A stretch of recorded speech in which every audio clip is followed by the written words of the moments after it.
Samantala sa ating good news naman po, Anli Tikoy, tampok po sa Food Bazaar sa Dagupan City para sa Chinese New Year. Kwento mo ang good news na yan, Idol Maya.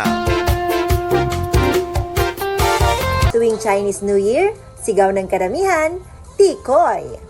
Ang tikoy ay isa na sa kadikit na pangalan kapag Chinese New Year ang pinag-uusapan dahil ito ay sumisimbolo ng pag-unlad, pagkakaisa ng pamilya at magandang kapalaran pagdating sa negosyo o pera. Pero maliban dito ay talaga namang katakam-takam ang lasa nito kaya maraming Pilipino ang nasanay na rin sa tradisyong paghahain nito tuwing Chinese New Year.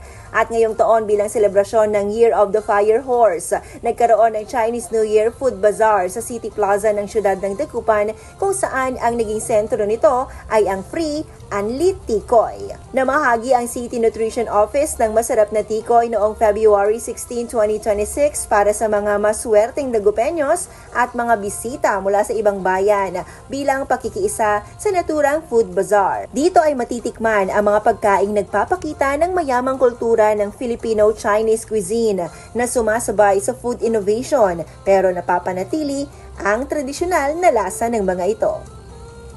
Yan ang ating good news. Ako po si Idol Maya, Tatak IFM. IFM News. IFM News.